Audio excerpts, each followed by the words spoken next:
Time for another rant. Let's see, what should I talk about? Sonic Riders on the GameCube. Buggy as hell. Like, seriously. Sleep. Sleep. If you've ever played the game, you know what I'm talking about. But for those who don't know, then I have to explain. The controls are crippled as heck. It shouldn't be a chore just to turn around, and by now I would have reviewed the game. But guess what? I destroyed it with a hammer, then threw my copy away. It was that bad. It's so bad it managed to land number 3 in my top 10 worst Sonic game, 15 Sonic games list, even though I don't have a list yet.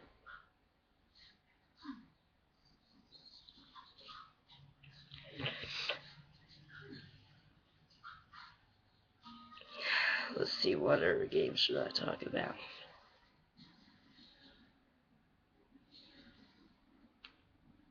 Let me see here. Sonic Genesis for the GBA. Buggy as well. It had incredible slowdown and... Wait, I didn't explain why Sonic Riders, the original Sonic Riders, sucked. The enemy AI in Sonic Riders was really cheap. And plus, it was very crippled just to do anything. And there are no redeeming factors. And if you've seen in Shroud Sylvan's top 10 worst Sonic games list, I might as well say what he said. It introduces Jack, the most annoying character in the game. He thinks he's so fast. He's so cool because he's on a hoverboard.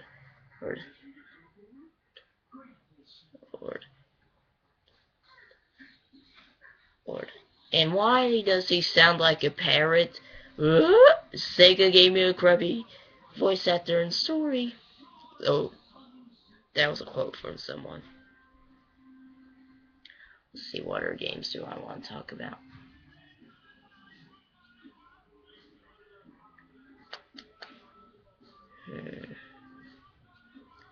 Sonic 2 for the Game Gear. Or Sega Master System. Whatever. Extremely hard. I never even got... Anyone who's played the game knows what I'm talking about. I couldn't get past the first boss without cheat codes. Even up to... Well, if I can't get past the first boss, I might as well not see anything else in the game if I'm not going to use cheat codes. Let's see here.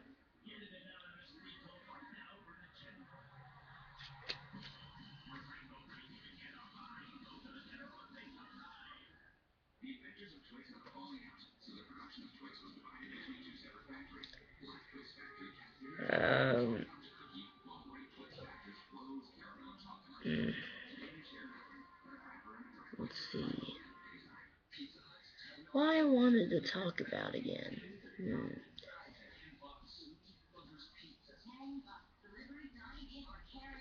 Let's see here.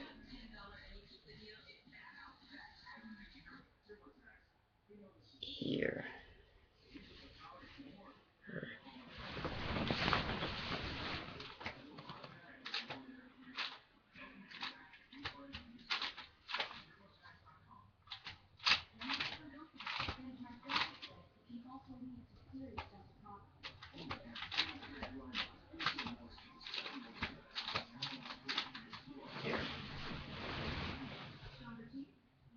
Let's see.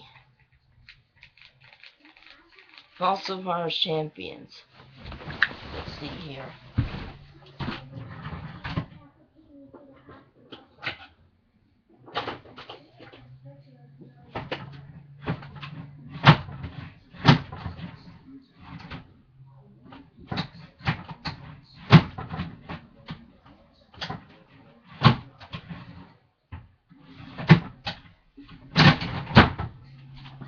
Falsified Champions.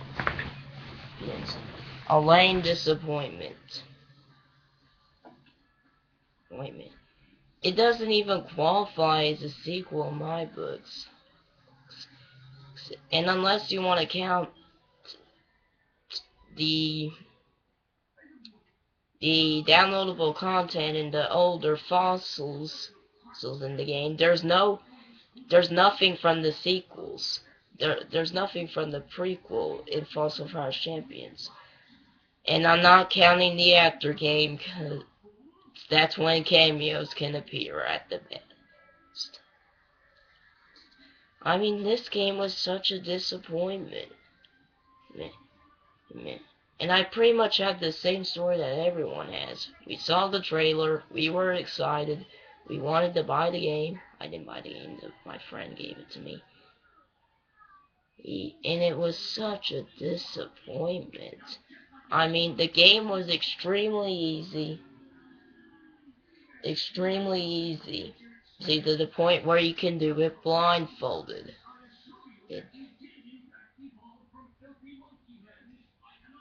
Do it blindfolded. Plus, and it had really long dialogue. That was all that dialogue in the game was just shoehorned in to make the game longer, because they knew they made the game easy.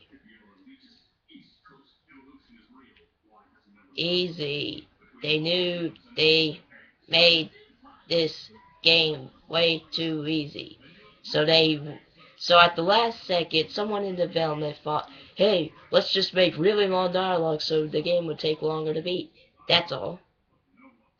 And plus, there isn't as much you don't get as much excitement in this game, because you can predict the world's gonna end in this one. Unlike in the original, where you can't.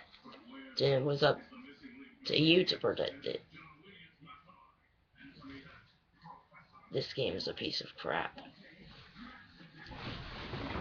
I would have smashed it by now, but I guess I don't, since it's the only sequel in this series. But if you see my part 2 of my Let's Play of Zelda Link to the Past, you know I don't really qualify it as a sequel. That's all for my renting today. See you later.